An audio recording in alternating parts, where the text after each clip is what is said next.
Номері 5-ші есеп. Амалдарды орындау. 35 литрге 42 литрді қосайық. 35 қосылған 42. 35-тің құрамы 30-ден 5, 42-нің құрамы 40-ден 2. 30-ға қосамыз 40-ті, қосамыз 5-ке 2-ні. Біріншіден 70, екіншіден 7 шықты, екеуін қоссақ 77 шығады. 77-ден 16-на азайтайық. 77 азайтылған 16. 77-нің құрамы 70-ден 7, 16-ның құрамы 10-мен 6. Тең 70-ден 10-ды азайтамыз, қосамыз оған 7-ден 6-ны азайтамыз. 70-ден 10-ды азайтсақ 60 болады, 7-ден 6-ны азайтсақ 1 болады. Екеуін қоссақ 61 болады. Біріншінің мәні 61 литр болды. Екінші есеп. 97-ден азайтамыз 83-ті.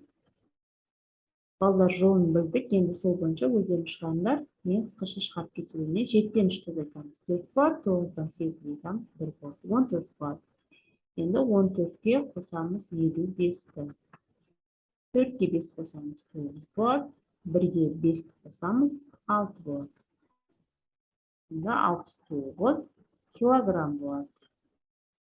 Келесі есеп 62 сантиметрден 4 дециметрді азайтып, оған 25 сантиметр қосты. Барлығын бірыңғай өлшем бірлікке келтірейік. Сонда дециметрді сантиметрге айналдырсақ 40 сантиметр болады. 62-ден 40-тасақ 22 болады. 22-ге 25-ті қоссақ 47 сантиметр болады. Соңғы есеп жақшан үшін орындайық. 60-тан 40-тасақ 20 минут болады. Оған 27 минутты қоссақ тең болады 47 минут. Келесі 60-шы есеп. Бірінші шартын құрайды. Шарты. Бірінші кесіндінің ұзындығы 5 сантиметр. Бірінші кесінді 5 сантиметр. Екінші кесіндінің ұзындығы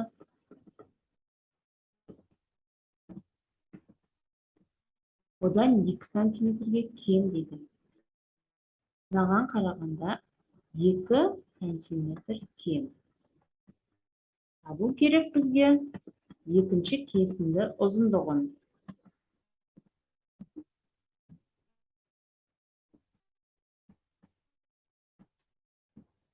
Шешуін табайық. Шешуін табу үшін кемдесе азайтамыз.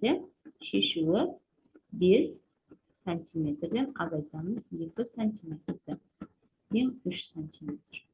Жауабы екінші кесіндінің ұзындығы 3 сантиметр. Және осы кесіндерді сал деп бізге.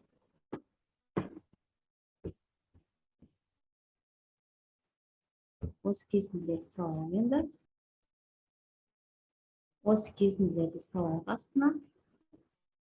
3 сантиметр және 5 сантиметр кесіндерді салайық.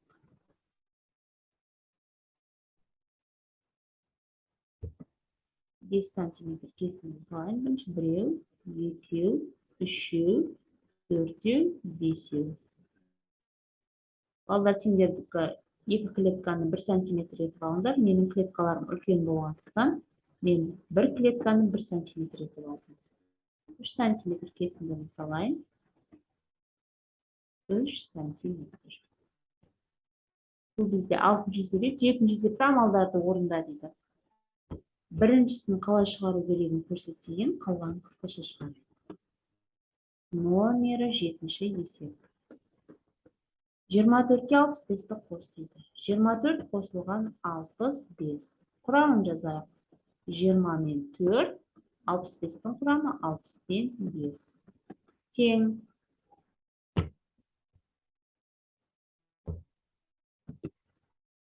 Тең 20-ға қосамын 60-ты, қосамын 4-ке 5-ті.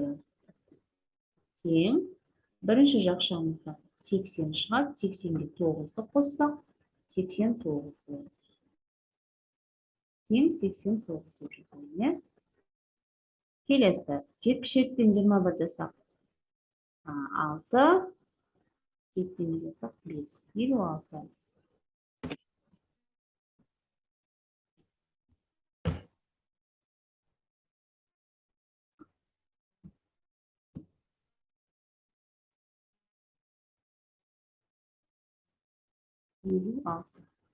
Келесі, 28-ге 31-ді қосайық, 9,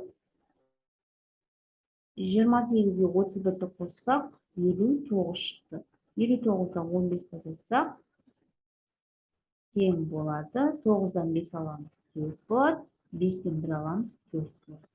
44 болады екен. Келесі, 53-ге 26-ны қосайық, 9, 5-ке 2-ні қоссақ, 79 килограмм болады. Келесі, сантиметрден дециметрді азайт деген барлығын бірыңғай сантиметрге айналдырайық. Сонда мынау 60 сантиметр болады. 85 сантиметрден 60 сантиметр жасақ 25 сантиметр болады. 60 минуттан 25 минутты азайтсақ,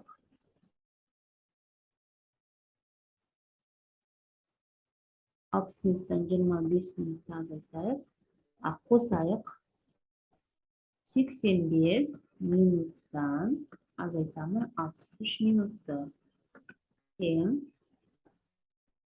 5-тен 3 азайтамын 2 болады. 8-ден 6 азайтамын 2 болады.